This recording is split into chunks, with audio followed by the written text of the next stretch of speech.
This is A Silent War Within, the podcast dedicated to confronting the unseen mental health battles carried by our first responder and healthcare heroes. This show is about real stories, real struggles, and real ways to survive the storm and come out stronger on the other side. For too long, stigma has kept you silent, but this is your space to bravely break that silence, share vital insights, and build a community where your well-being truly comes first, because your service deserves unwavering support. Welcome, everybody, to A Silent War Within. We're happy to have you here today. Unfortunately, our co-host, Kim, she had a bit of bad luck and her husband cut her internet line, so she will not be joining us today. But I do want to introduce you to our very special guest host. This is Catherine Payton. You may know her as RadTech Catherine on TikTok. That's right. Yes.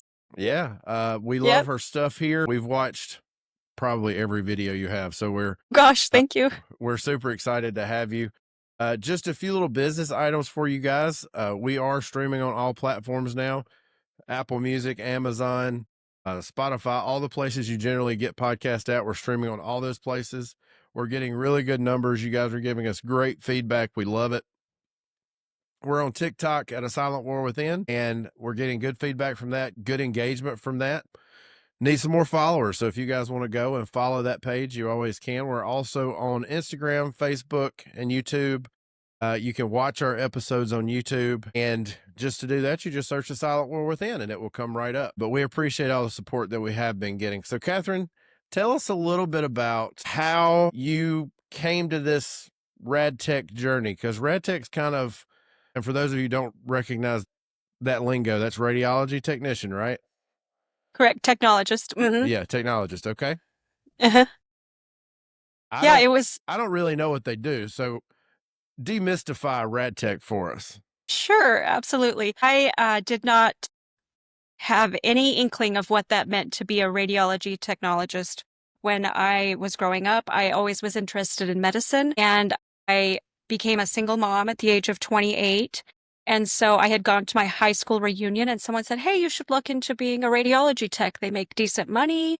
It's healthcare. And so I started researching the field and absolutely fell in love with it. I did some observation in a hospital and was like, oh my gosh, that could be my job. That is so cool. And so, yeah, I went for it. Applied back to school, was a single mom, busted my butt in school and put myself through college, and it's been a great, very rewarding career. It's definitely maybe some outside forces that made me find this career, because it's been great. So did you have a job previous to RadTech, or was that your right out of high school into college career path? I started out as a secretary. So I was the administrative assistant for a wildlife veterinarian for the Fish and Game. And I don't know if you know anything about working for the state, but they don't make great money. They do not pay well. You're right.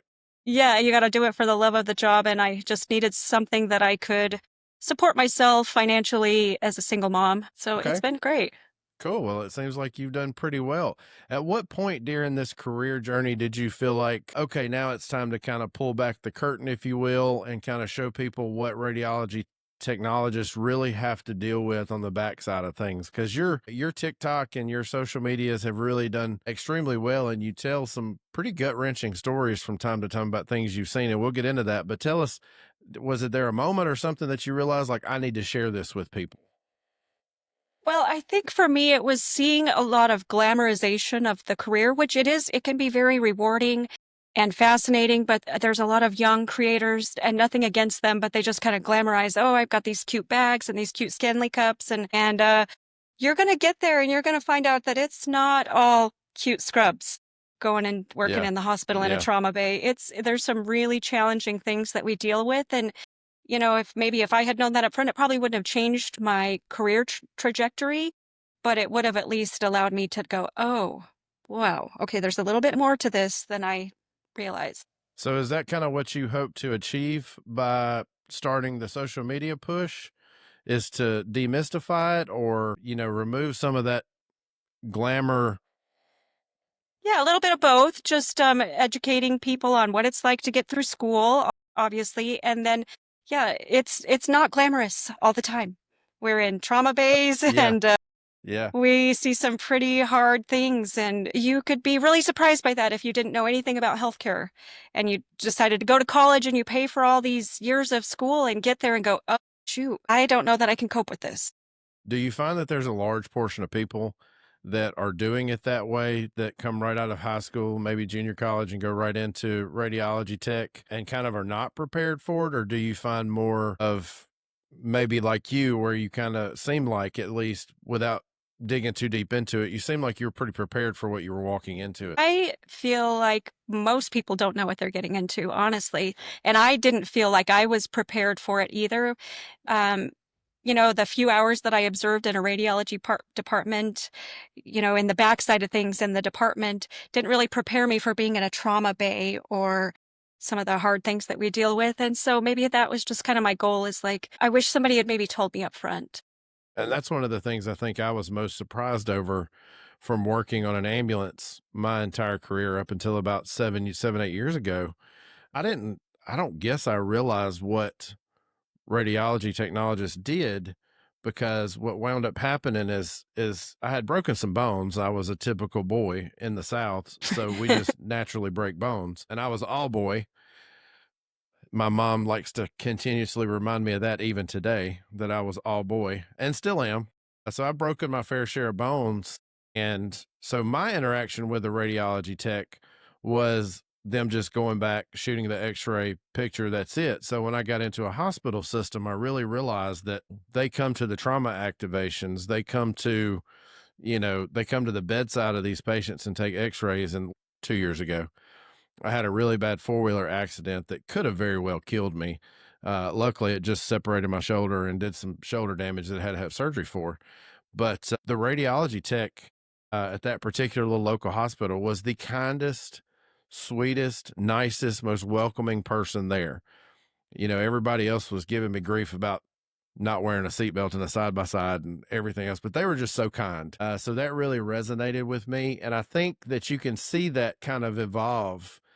That message kind of evolved from day one, you starting to make videos, because yes, we went all the way back.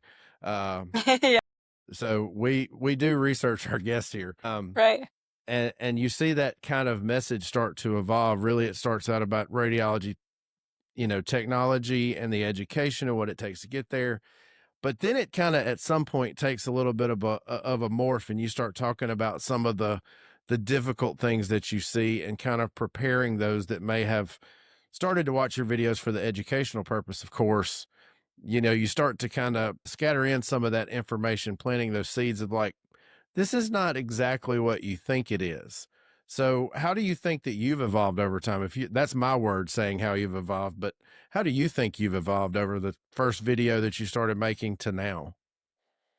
Think part of, I'm still kind of new to social media. I've only been doing this really focused on it for the last 6 months. And I think what people like is a human connection. They want to see Absolutely. it, they want to see your real raw emotions. And they want it to feel like a FaceTime, right? When you're on a TikTok. And so I just started pouring my guts out, and I batch film all of my content when I'm at work. I'll just film for 30 minutes and have, 6 or 7 videos. And so that's kind of just how it evolved, is just really starting to share my truth, my human spirit. Like I really connect with patients on an emotional level, and maybe more so than other technologists have. And I do want people to see that you can make an impact on somebody's life being a radiology tech. Yeah, I think that I really believe that you can make an impact on anybody's life from any front, and especially healthcare, because we see people on some of their worst days. And when we show our humanity, it really, really means something to the patient. It meant something to me as a patient to have people show me their humanity versus judging the situation just at its core. Right. And when you start out in a bigger hospital or a larger, level 1 trauma center, sometimes you're moving through your day so quickly that you don't have the time to have those patient interactions, but it really only takes a minute or two It to make does. a difference to somebody. Absolutely. Yeah. And it's free to be kind. It is free to be kind. And that really over the last 6 months has impacted us, excuse me, with starting the show and getting to interview different people. That's one of the kind of umbrellaing topics that we've discussed almost every show, that most of the really good content creators that we're pulling from TikTok and the mental health professionals that we're also pulling from TikTok and numerous other avenues that we have literally said kindness, humanity, the same things you just said. So that has really been the overreaching topic of almost every episode. We try not to get too deep into it every episode because then it would get kind of boring, I feel like.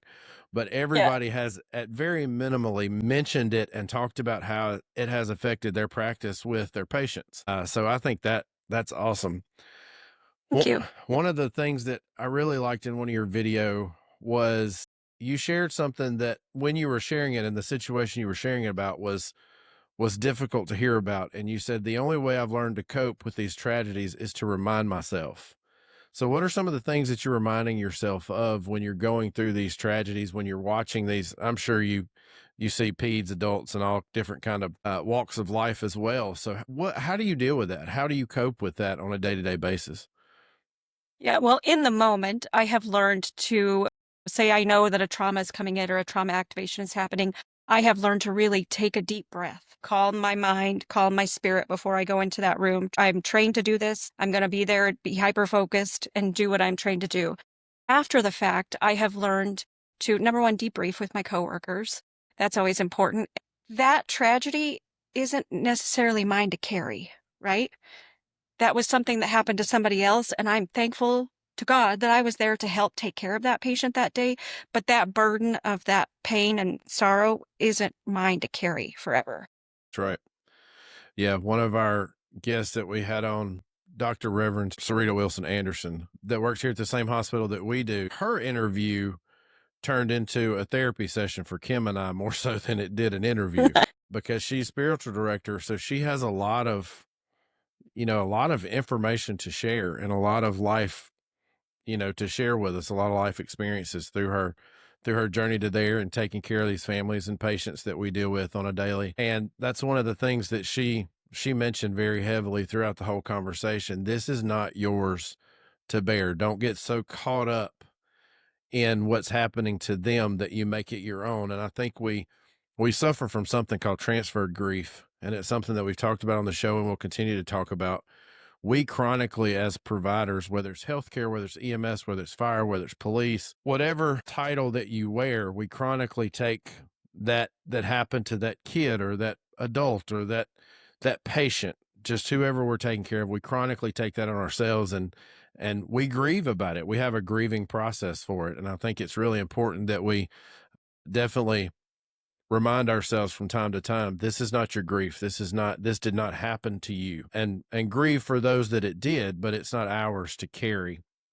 But do you have any stories that you feel like could be impactful to some of our listeners? Yeah, I have shared this a little bit on one of my TikToks, but I was a brand new baby tech. I was maybe 6 months out of school and I was working a level 1 trauma center, and they brought this kid in who had been in a gas station fire. And oh my gosh, I mean, it was it was awful for everybody. Yeah, that's so And bad. we had the same nurse that was working with me. I continued to work with her for over 15 years after that. But what happens in radiology is you'll take that picture, and then if that patient goes to another hospital, you never know anything. Obviously, that happens in a lot of times in healthcare, but you never know what happens to that patient later. Right. I've shared this in one of my videos, but I was working a night shift in a different hospital, and I was working as a CT tech, and I was bringing my patient into my room, and I used to back my gurneys in. It was just easier for me, and this patient's gown was opened, and they had burns all over their back. And I said, "Hey, how did you get those burns?" And the patient tells me, "I was at a gas station fire when I was a kid." And I said, "I was there."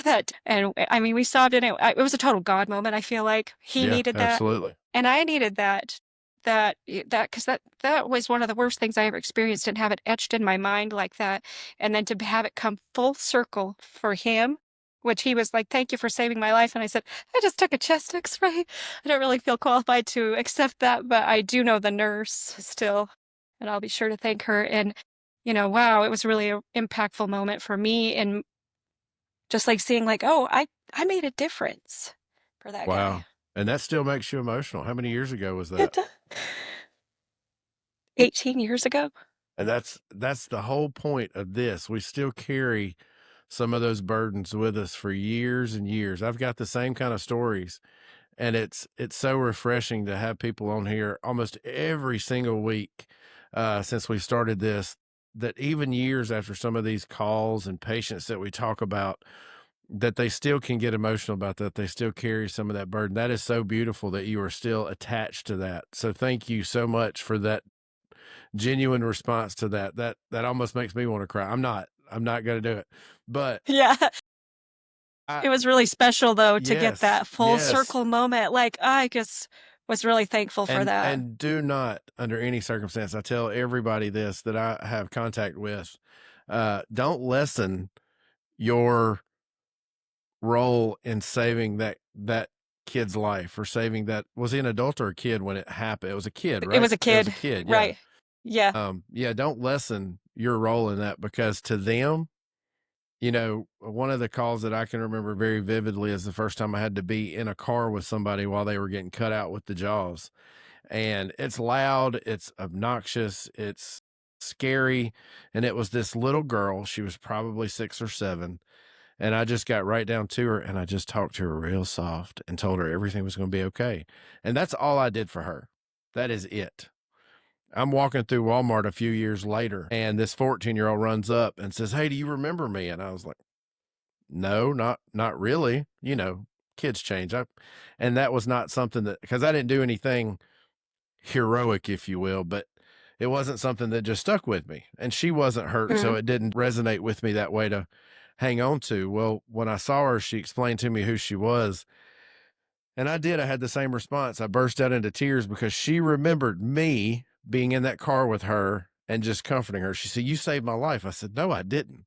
And she said, "But to me, you did. Whether you did anything to do it, you did." And it was then that I kind of adopted that mentality, as my work matters, no matter how small it may be. Because as a paramedic, you may have 5 minutes with a patient, but that 5 minutes may mean the world to them.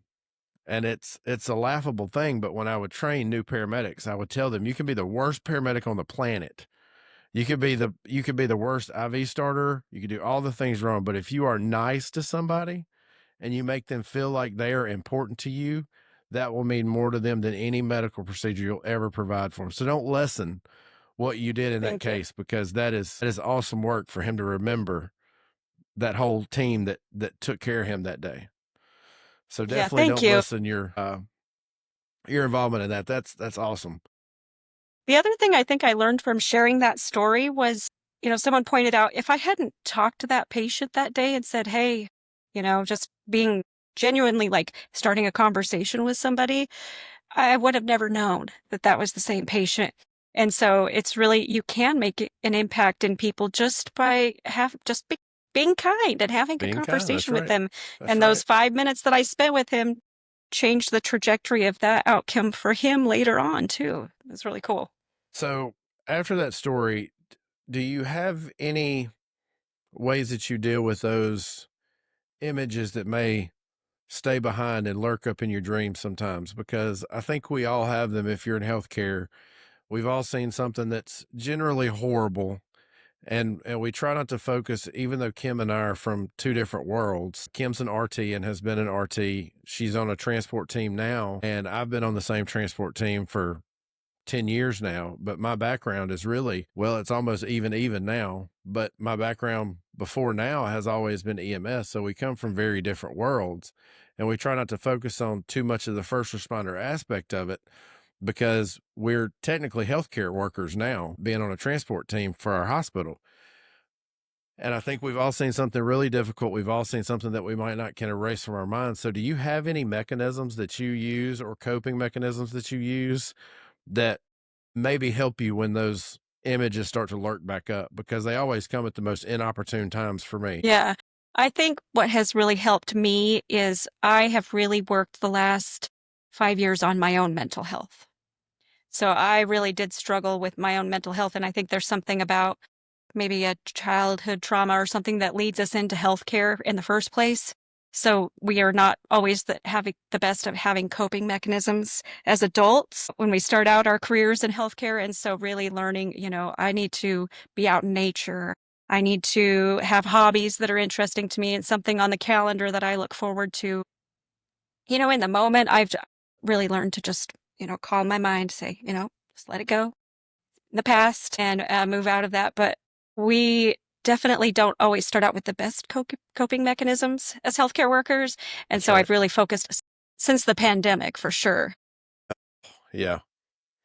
That was hard on Yeah. all of healthcare, Yeah. especially I'm sure you guys, because you were, every COVID patient had to have imaging numerous Every times patient. throughout their stay at the hospital. I mean, sometimes it was daily. We had a patient here that it was every 3 hours that they were getting some kind of new imaging because they were so bad. And we were just watching, and just waiting for something to turn the tide.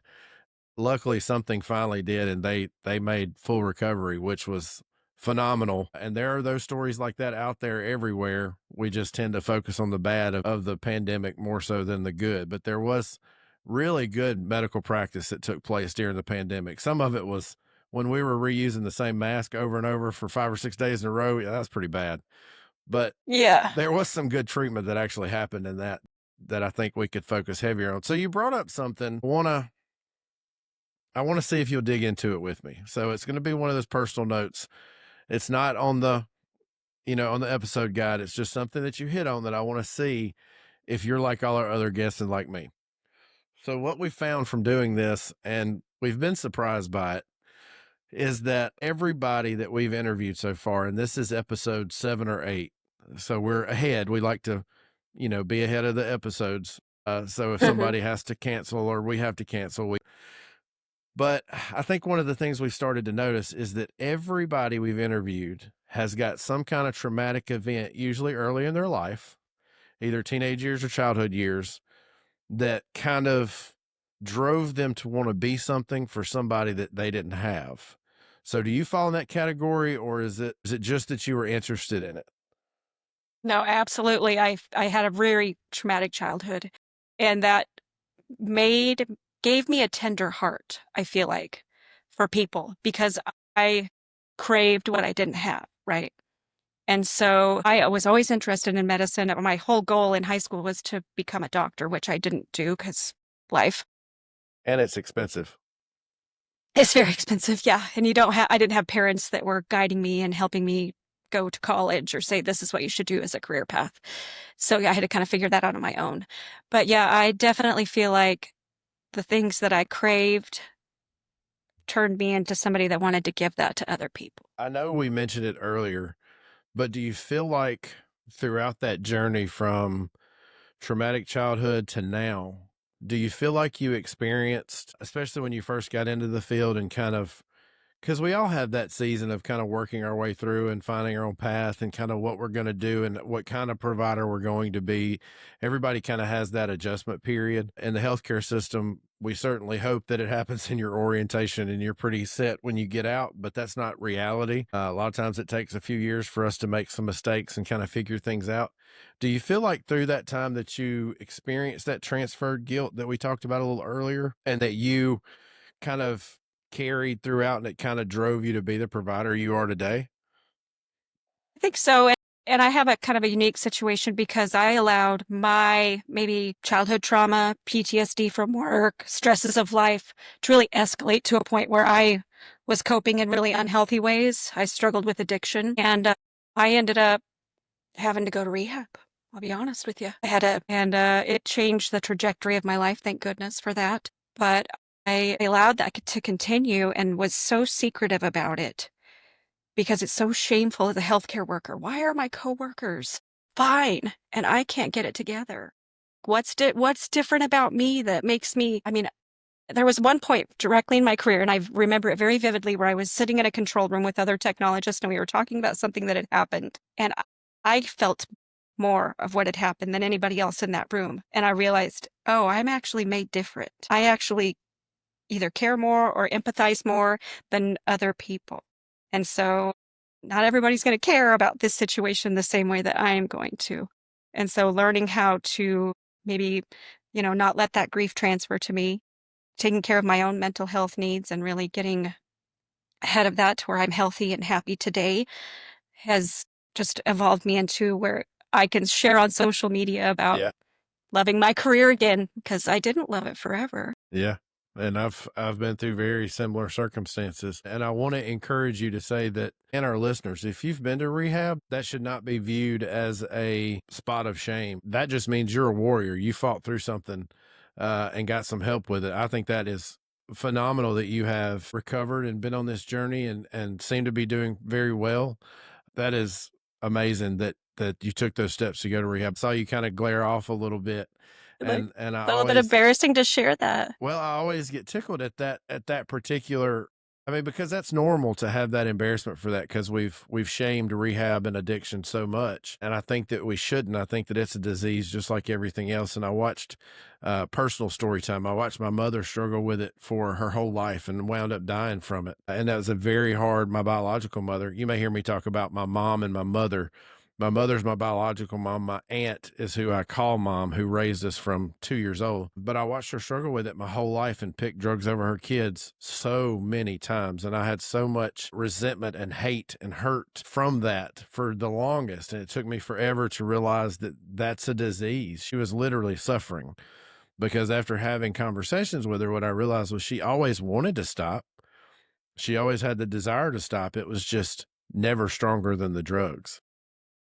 Or never given the tools Yeah, to or never make given that the happen. tools. And I felt when she died, I felt like I had failed her in some senses. And it took a long time to work on my mental health to realize that maybe I did fail her. And sometimes I have to take responsibility for the things that as an adult where I pushed her away because I didn't want her.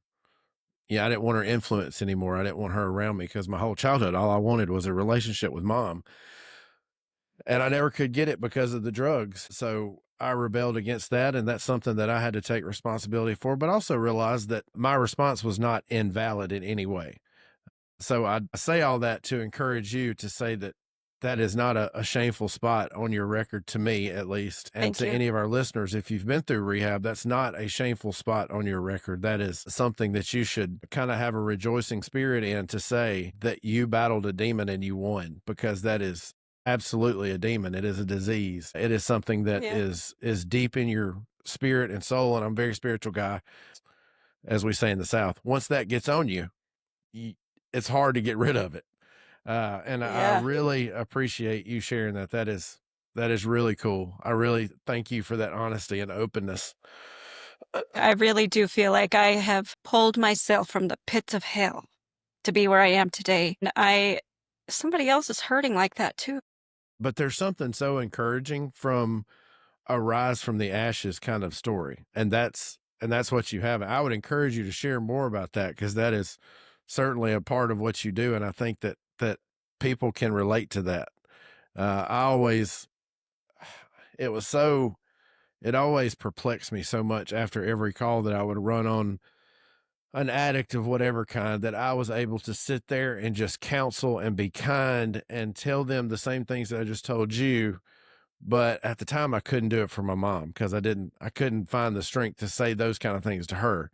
It's always been very easy, obviously, for me to talk to a perfect stranger. It was not easy for me to talk to somebody who I had deep rooted feelings for and against. And it took me a long time to realize all these things about addiction that I've learned over the past couple years from being on my own mental health journey. And if you care about how that mental health journey started, you can certainly welcome to go back and listen to episode 1, where Kim and I share our stories. But it has been a track for sure. And I see by your emotions and the things that you've said and the honesty you've given to me, you've been on a track too. And I think if Yes. we're honest with ourselves, we're all on some path of some kind. Maybe we're not to the mental health point. Maybe we're deep in the throes of addiction. Maybe we're deep in the throes with this transferred grief or PTSD or all the things that we see on a daily basis. But the reality of it is find that outlet for you, whether it's talking to your peers or whether it's seeking professional help or whatever that may be. All those things are totally all right. And I think we've stigmatized them for so long that we've made it this thing that it's just never was meant to be and that it's just simply not. But I think that in the first responder and healthcare community, what we've done is we put ourselves in kind of a bad spot. I don't know if you saw our recent TikTok video with EMS Avenger. He was talking about that I Love Lucy scene where they're on the conveyor belt and they're just eating the chocolate. But the conveyor belt's too fast for them to actually ever catch up. I think that's where we are in healthcare, that we've gotten to a point that no matter where we go or what kind of fantastic plan we make up to fix what I would consider as a mental health crisis in healthcare and the first responders in our nation, I think that we've reached a point of critical mass. We'll never be able to recover from it fully until we have to have a rise from the ashes story, until we, kind of hit that rock bottom and go, okay, now we got to build it up to something that we want it to be. So, because I think this whole environment that we all work in, whether you're a first responder or a healthcare worker, we are in absolutely a pressure cooker that is waiting to explode. And that's kind of where we are. So one of the things about a pressure cooker, to segue a little bit, is it demands some focus and some attention, and it comes with a unique mental stress. I think all of our jobs kind of relate to each other in that we have to be focused. We have to be on top of our game, and we have to be precise, and we have to be doing everything just right. Every image that even you get is critical for diagnoses, for continuing treatment. And for you guys especially, you really do have a pressure for perfection. I know our doctors, because I've worked in a transfer center before where we were connecting doctors and doctors to talk about x-rays. Those doctors can give y'all a lot of grief if it's If it's not not just available right, for them to look at. or if it's not Yeah. available for them to look at, or if it's not just right, or if it's not the right angle. I've heard some hateful doctors get on the phone with rad techs Yeah. and say some hateful stuff. Yeah. Or radiologist. So tell me about how that high pressure for you contributes to your mental health and how you feel like that may relate to others in the topic of burnout. I think we're very easily to get burned out. So tell me about some of that, if you will. Yeah, over time in my career, I've done this almost 20 years. The way that let's say, image a stroke has evolved over time. So now you're meeting the ambulance in CT, at the place that I was working before this. And you got to get those images online we have 20 minutes. Get those images to the radiologist so they can diagnose the stroke. We can change the trajectory for that patient. We're a critical part of that team. But I really like that. I was telling you earlier, like, those used to make me so stressed out when they'd say, oh, code stroke's coming in, and I'd get this anxiety inside of me. And finally I just said, I'm trained to do this. I'm just going to take a deep breath and focus on what I need to do right now. And maybe it just takes 15 years experience, I don't know, to get over that anxiety. And, it is a pressure cooker in CT, and especially in a large trauma hospital. I mean, you're scanning patients every 5-10 minutes. It's just boom, boom, boom. And so we really need to help people remember that what you do for a living isn't your life, right? Like, I feel that way. That is a good point. Yes, this is what I do to make money, and I love it, and it's my passion, and I was called to do it. But my life is lived over here with my family and my friends and the things I enjoy doing outside of work. And so I've really had to focus my attention on, like, yep, I get to do this for a living and it's really cool, but that's going to stay there. And I'm going to go here and live my life. Yeah. So if you've noticed, I'm full of stories. When I got out of paramedic school, I attached myself to being a paramedic. That's all my whole life. I wanted to be a paramedic, want to be a paramedic, want to be a firefighter. I did the firefighting thing, didn't love it as much as I thought I would. So I kind of transitioned over into EMS and did the whole EMS thing for about 18 years on top of the 2 or 3 years I was a firefighter, and absolutely loved it. Well, out of paramedic school, I was just enthralled with being a paramedic. It was my identity. I was not Kevin anymore. I was paramedic Kevin. If I could have had people refer to me as paramedic Kevin in everyday life, I probably would have. Yeah, like a big name badge or a shirt that had it across the chest. Look at what I do. Yeah, like it was everything that I ever wanted to do. And through that, and this is a story that could go forever, but I'll condense it down as much as I can. My wife and I were having lots of marital problems during that time because obviously my time was being devoted to, the paramedic thing, and I wanted to work all the overtime. I think the first year I was a paramedic, even starting out at $13 an hour, I made well over $100,000 in a year because I worked all the overtime. So it was a very difficult time. And I can remember one particular time she came to visit me at the station because that's the only place she could visit me because I was always gone. And she came to visit me and she was visibly upset. And I remember saying, "What's wrong?" And she just broke down and she's like, "You love this ambulance more than you love me." And that was like a ton of bricks. And it was almost an immediate change that I was like, okay, taking, because that wasn't the case. I had just made that my identity. So I think it's so important that we separate ourselves from our positions. I'm a Right. leader now, I'm a manager. I could walk around with manager across my shirt some days. I feel like because there's so much required from it. And that's not me loving the job. Trust me. I do love the job, but not like I did back then. Because I learned a lot. But sometimes you feel like you're just pulled from. So it's super important for us to separate those titles and our personal life. So I think you made a great point. Thank you for bringing that up. That's just a side story for me, but it goes right along with what we're saying. Yeah. Yeah. My son-in-law is a law enforcement officer and my sister's a nurse. And so we got a lot of Well, hopefully that they'll in our listen to this family. episode with you when it comes out. Yeah. I'm sure they will. Yeah. Do you think that Yeah.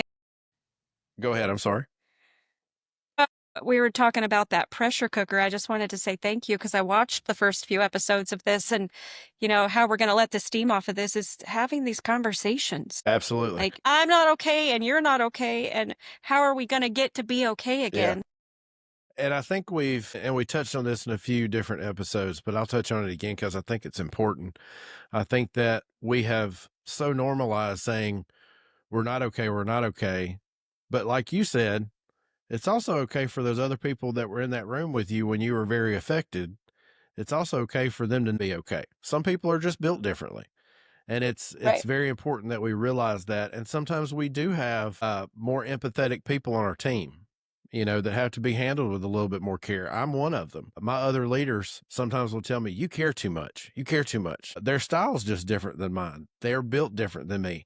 And we have to work together to figure out what the right solution is with both inputs. So I think it's really important that we realize that not everybody's built like you and I. Clearly, you're a very feeling person, and so am I.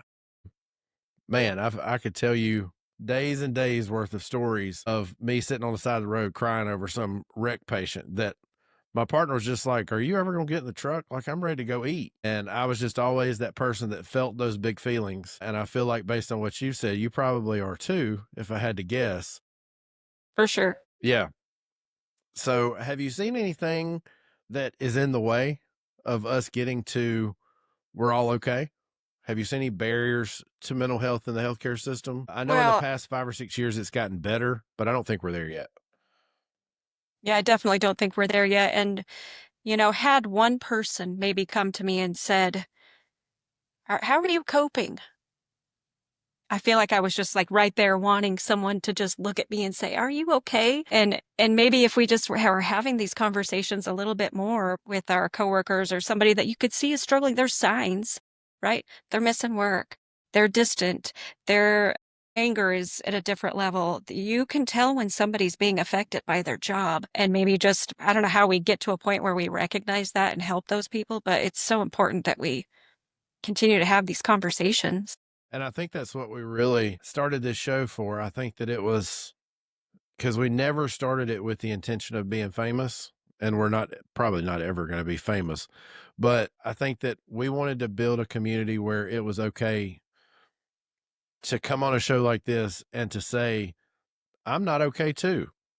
It was so during my few times that I can remember that I was like looking back can be like, "Oh, that was definitely signs of PTSD and depression." I didn't have anybody to come alongside me and tell me a story of what happened in their life. I think that is one of the biggest things we can do to connect to people is share our stories with each other.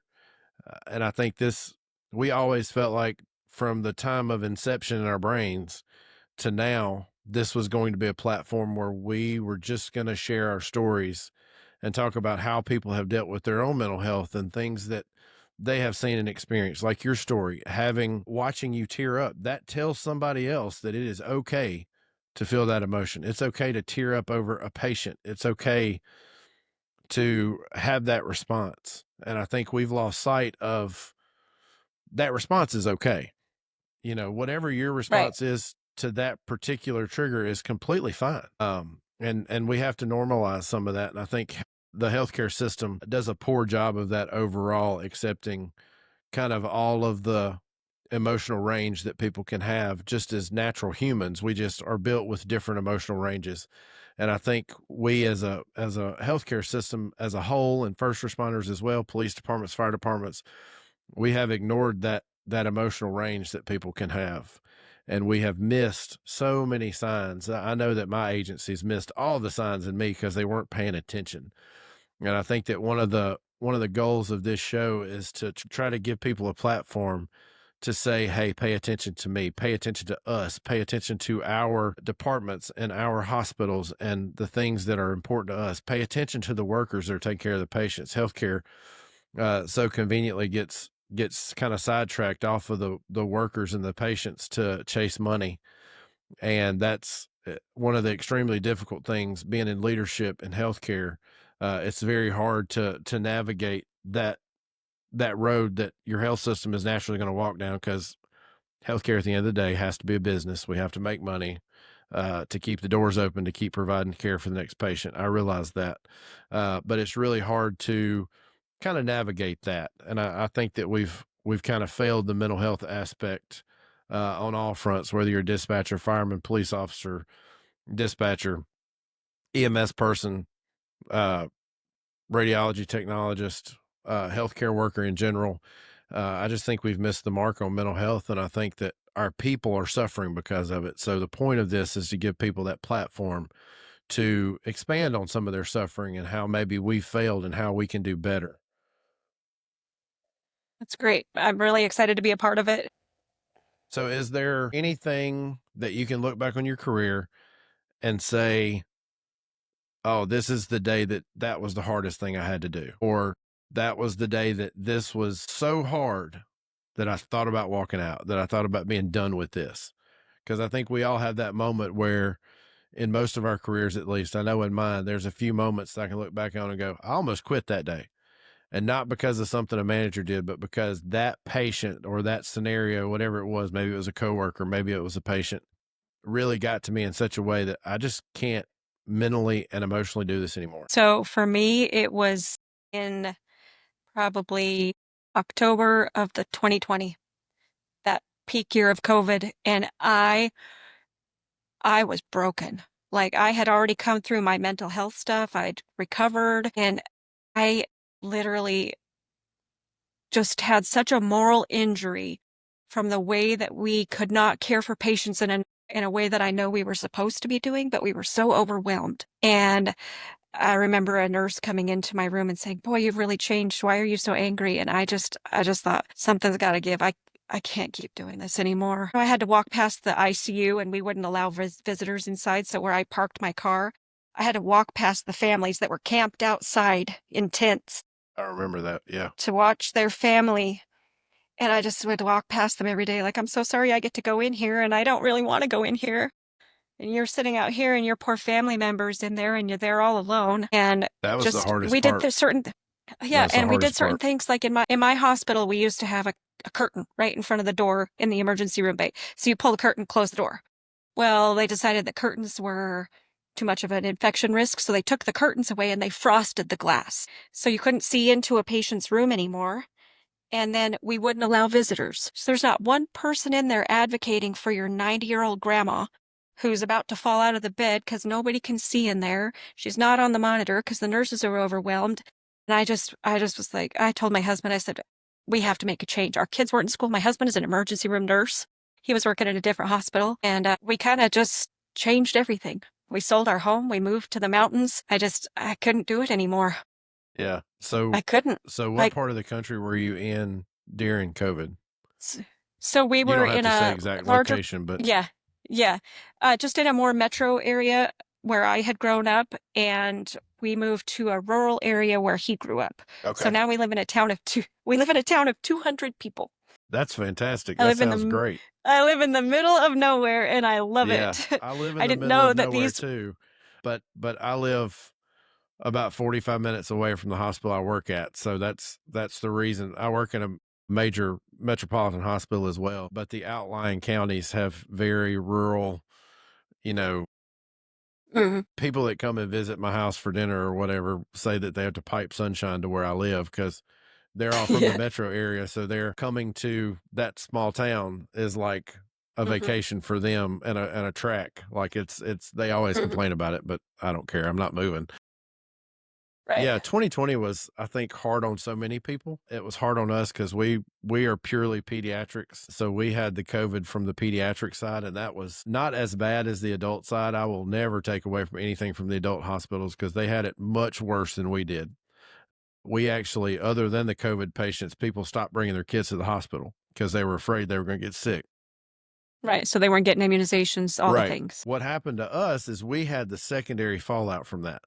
So you'd have kids that broke their legs and they wouldn't come to the hospital because they were, this is one particular patient I'm thinking about. They compound fracture the femur and they come back 4 days later with this very swollen internal bleeding femur because, of course, they tried to move it around and walk on it and, walk it off, if you will.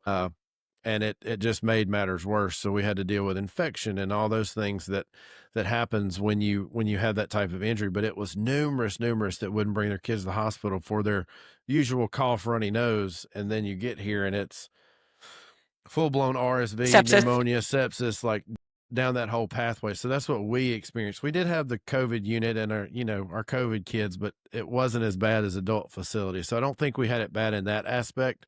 I think we had it more in the secondary where parents were not intentionally, they had the best interest at heart, but in reality, they were doing more harm than good. And it wound up causing an influx of patients for us in a pediatric hospital. But I was doing EMS at that time, part-time, and it was really a hard time. It was a hard time for, I think, all healthcare. Going out on an ambulance and after every single call, you're deconning your ambulance for an hour because that's how long the wipe stuff had to sit there and all the chemicals that we were using in the back of the ambulance to be effective. So, that was a really hard time. And I think a lot of people thought about quitting. I was going to ask you if you took a break or if you moved or what you did, but you answered that for me. I know early on in my career, I had gotten to a point where I was not great and I started to realize that I was not doing well. And so I just quit altogether and went and drove a truck for 6 months, went and drove an 18 wheeler. Why that was my path, I have no idea. My family's full of truck drivers. That's probably why I picked that, but it was something I could get away from EMS. And when I was ready to come back, I just stopped trucking and came back. But it was, yeah, these jobs that we're all in healthcare and in public service in general, and really anything dealing with the public the way that we do on a level of, you're seeing people at their worst day, you're seeing their injuries, you're seeing them most of the time unclothed. I mean, healthcare has very little dignity for the patient. I mean, just because when you're injured, you're injured. We're going to take care of the injury. We, oftentimes forget about the dignity of the patient. But, these jobs are really, for lack of better terminology, they are a real pressure cooker and they will end careers. I have watched it numerous times. And unfortunately, we've seen an influx of suicide in our field. And I think that's because we have failed that mental health care system. We live in this pressure cooker all the time that we're never releasing the pressure from. And as a whole, public service and healthcare have overlooked mental health for entirely too long. So that's just my take on that. Yeah, it's great to have these conversations. We have to get away from the stigma of like, well, you're not strong enough to cope with this. And it's like, no, I'm just built different. And that's okay. I still am great at what I do. I hold things a little differently than you do, and that's okay. And I've got one person that comes to mind that early on in my career, she would go on a call and she was the kind that was chronically broke. I mean, broke. And it was by her own doing, because she would go out and she would see these families, and it's admirable, but she would see these families in need, and she would just give.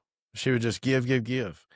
Anytime there was a bad patient, she was just completely broken over this patient and their experience in life, and this and that. You know, being in EMS and being in fire and being in healthcare, you have to be somewhat tough. And I feel very badly looking back at the way that I handled that situation, because I was so rough on that girl. I was just awful to her because she was just built differently than I was. And I am a feeler, but she was way higher than me on the feeling spectrum.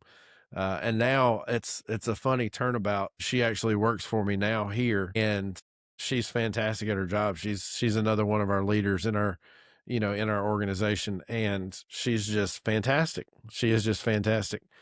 And I think the reason she's fantastic is because she has focused on her mental health, and she cares so much about others that's always been kind of at the forefront of the way she deals with situations. And I think people that are feelers, we do have a better way of presenting information that makes people recognize, okay, it's okay for me to not be okay, if you will. It's okay for me to feel like I feel and sit with my emotions for a little bit. I think it's a good quality to have. I don't think it's a bad one. And I used to think it was a bad one. I used to wish with all my might I could make my feelings go away. I was like, if I could just be tougher, if I could just be tougher. I just wanted to have that thick skin that everybody else had. I felt like I was, like you said, I was the odd man out for feeling the way that I felt. And it took a long time to get past that feeling. There's something to be said about being that feeling person, because the lives that we've impacted are different than what somebody else has, just because of our ability to be empath. I mean, I know there's lots of great people that don't carry that empathy like we do, and they're still great at what they do and interact with patients. But I do feel like I've had some real special interactions with patients just because of the way I was built. Yeah. Yeah. Same here. I would have to agree with that statement for sure. So despite all these pressures we've talked about, and despite this pressure cooker, and despite the failure of the system when you talk about mental health, how do you find the strength to continue to show up?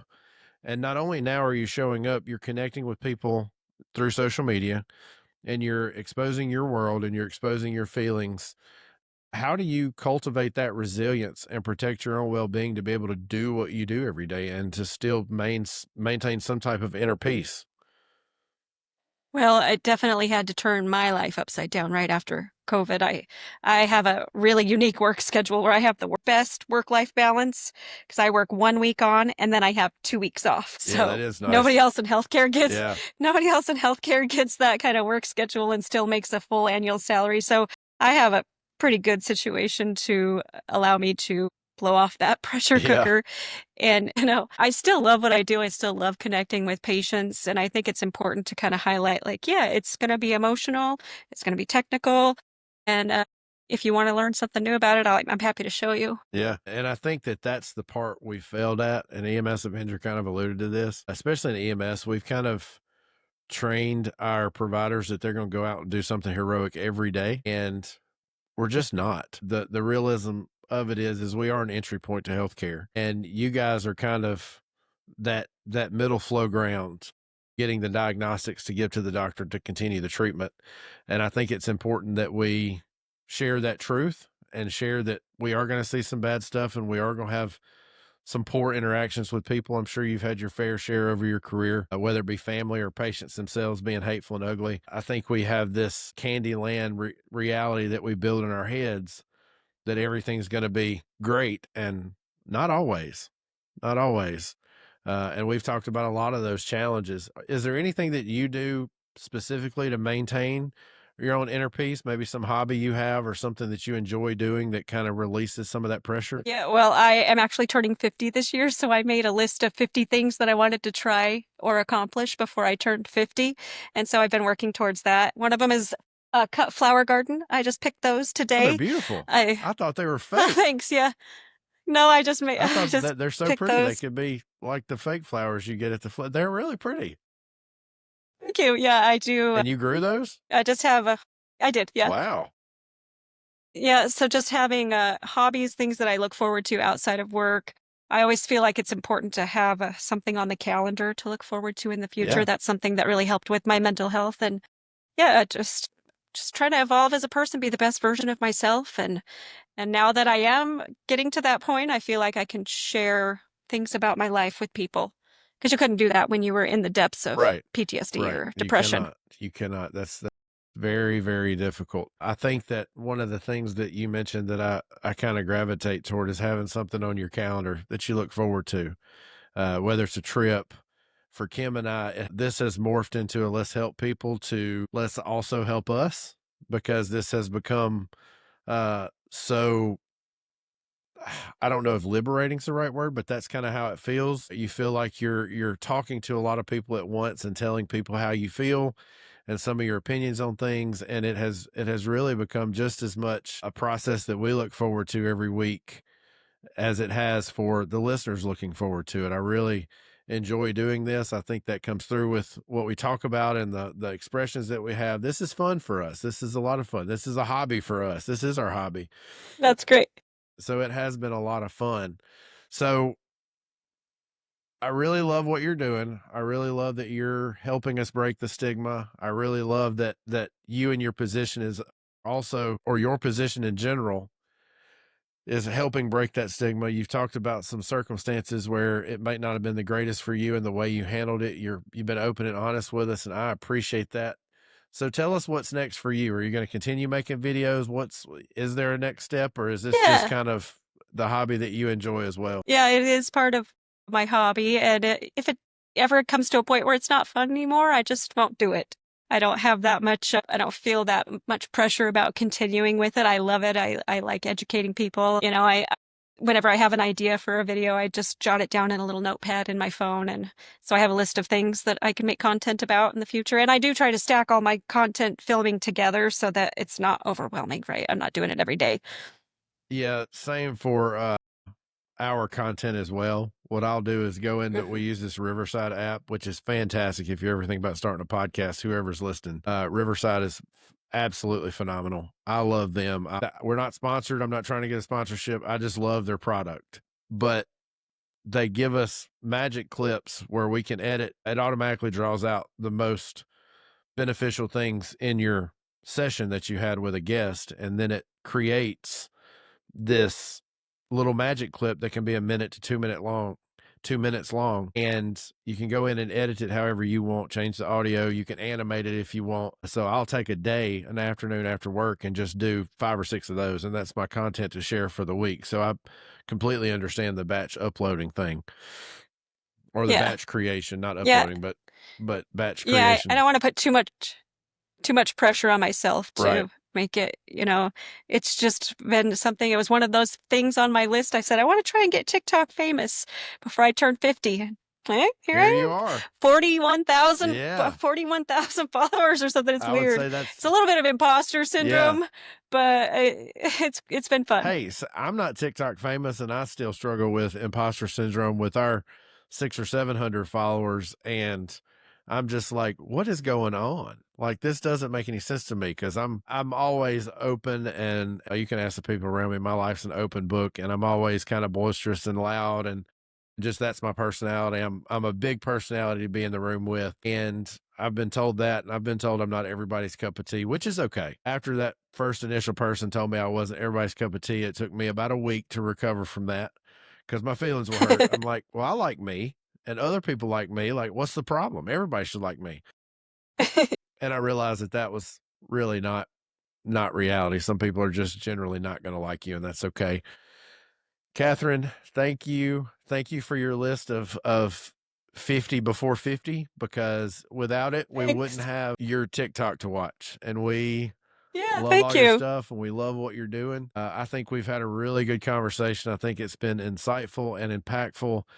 I think it will make a difference. I hope to definitely have you on the show in the future when we start getting into particular topics. And I really think that you are going some big places. I don't think even you realize it yet. 40,000 is just the Thank tip you. of the iceberg for you, because it has really been a Thank great you. conversation, and you seem like a very genuine, kind person, and we appreciate you being here with us. Well, and I just want to say, likewise, I listened to your first episode. I sent it to my son-in-law who's in law enforcement, and I really think these conversations are going to take off. People need to be having these conversations. So I thank you for what you're doing too. Well, we hope so. And like I said, it's not for fame. We don't care about being famous. We care about providing a platform for people to express themselves and talk about some of the harder things that we've dealt with in all these careers that are so difficult at their core. All right. Well, you can tell us your TikTok handle so we make sure we get it right. Oh gosh, I think it's RadTech Catherine. That's right.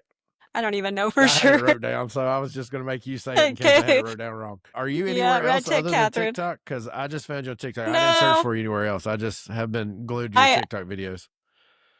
I haven't really tried putting it out there. I know I could just put it out to everywhere, and maybe I'll do that in the future. We'll see. But just sticking with TikTok for right now. It's been fun. We appreciate what you're doing. We appreciate you joining us today. Thanks. This is the end of the show. And as always, you can find A Silent War Within at our new website, asilentwarwithin.com. It's live. It's active. We have an email list you can join if you care about getting some weekly updates from us. That's always fun to release those things about what we're doing in our personal lives and the guests that are coming up. We have really had a good time putting those out. There's some comedy thrown in there from time to time that you'll enjoy. We all have kind of a darker sense of humor from time to time, and sometimes you get some of those little snippets as well. Kim is the queen of dark humor for sure. She's really good at it. I hate that she couldn't join us today. She would have loved you. She really would have enjoyed seeing you. But you can find us in all the normal places, the Instagram, the Facebook, the TikTok. YouTube is where you can watch our video version of the episodes. And of course, we're on all the podcast streaming platforms that I mentioned earlier. Most of the ones that you're going to go to, we're there. Just search A Silent War Within and we'll come right up. Trust me, I've tested on every site to make sure that we're really there because I couldn't believe it. And maybe at least 10 of the streams may have been from me. I'm not going to lie, but I'll take that.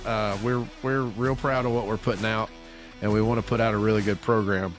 Again, thank you for joining us. As always, thanks for having me. Be safe, take care of your mind, and we'll see you next time. You've been listening to A Silent War Within. If this episode resonated, please subscribe, leave a review, and share with someone who needs to hear it. Remember, you're not alone and your well-being matters. It's time to end this silent war.